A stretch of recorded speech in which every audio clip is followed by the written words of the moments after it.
മഹാരാഷ്ട്രയിൽ സർക്കാർ കടുത്ത പ്രതിസന്ധിയിലേക്ക് നീങ്ങുകയാണ്. തെരഞ്ഞെടുപ്പ് അടുത്തതോടെ സർക്കാർ ഉദ്യോഗസ്ഥർ പണിമുടക്കിലേക്ക് കടക്കുന്നു എന്നുള്ള ഭീഷണിയാണ് ഇപ്പോൾ ഷിൻഡെ സർക്കാർ നേരിടുന്നത്. മഹാരാഷ്ട്രയിലെ 17 ലക്ഷത്തോളം വരുന്ന സംസ്ഥാന സർക്കാർ ജീവനക്കാർ തങ്ങളുടെ പഴയ ആവശ്യത്തിനായി വീണ്ടും അനിശ്ചിതകാല പണിമുടക്കിന് തയ്യാറെടുക്കുകയാണ്.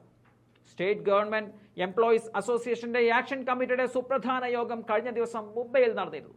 ഈ യോഗത്തിലാണ് സംസ്ഥാന സർക്കാർ ജീവനക്കാർ ജോലി നിർത്തിവെക്കാൻ തീരുമാനിച്ചതെന്നാണ് റിപ്പോർട്ടുകൾ.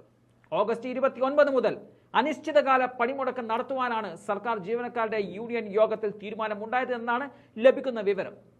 പഴയ പെൻഷൻ പ്രകാരമുള്ള പുതിയ പെൻഷൻ നൽകണമെന്ന വിഷയത്തിലാണ് പണിമുടക്കിന് ആഹ്വാനം ചെയ്തിരിക്കുന്നത്. ഇത് സംബന്ധിച്ച് സംസ്ഥാന സർക്കാർ അടിയന്തരമായി വിജ്ഞാപനം പുറപ്പെടുവിക്കണം എന്നതാണ് സർക്കാർ ജീവനക്കാരുടെ സംഘടന ആവശ്യപ്പെടുന്നത്. മഹാരാഷ്ട്രയിലെ 17 ലക്ഷം സർക്കാർ, അർദ്ധ സർക്കാർ, അധ്യാപക, അനധ്യാപക ജീവനക്കാർ ഓഗസ്റ്റ് 29 മുതൽ അനിശ്ചിതകാല പണിമുടക്കിലേക്ക് പോകുമ്പോൾ അക്ഷരാർത്ഥത്തിൽ സർക്കാർ പ്രതിസന്ധിയിലാവുകയാണ്.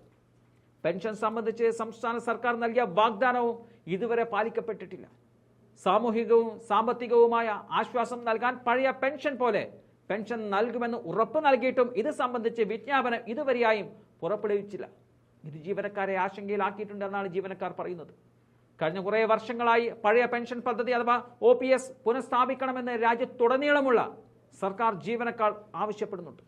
യഥാർത്ഥത്തിൽ പഴയ പെൻഷൻ പദ്ധതി 2005-ൽ നിർത്തലാക്കപ്പെട്ടിരുന്നു. OPS പ്രകാരം ഒരു സർക്കാർ ജീവനക്കാരന് അവസാനമെടുത്ത ശമ്പളത്തിന്റെ 50% തുല്യമായ പെൻഷൻ നൽകണം. മാത്രമല്ല, ജീവനക്കാർ ഒരു സംഭാവനയും നൽകേണ്ടതുമില്ല. പുതിയ പെൻഷൻ സ്കീം പ്രകാരം പെൻഷൻ തുക എത്ര എന്നുള്ളതിന്റെ കൃത്യമായ കണക്കുകൾ ഇപ്പോഴും വ്യക്തമല്ല. വരാനിരിക്കുന്ന നിയമസഭാ തെരഞ്ഞെടുപ്പുമായി ബന്ധപ്പെട്ട് സംസ്ഥാനത്ത് വീണ്ടും പെരുമാറ്റച്ചട്ടം നടപ്പാക്കാൻ പോവുകയാണ്. ഇത്തരം ഒരു സാഹചര്യത്തിൽ സർക്കാർ എന്ത് തീരുമാനമെടുക്കുമെന്നത് അറിയേണ്ടതാണ്.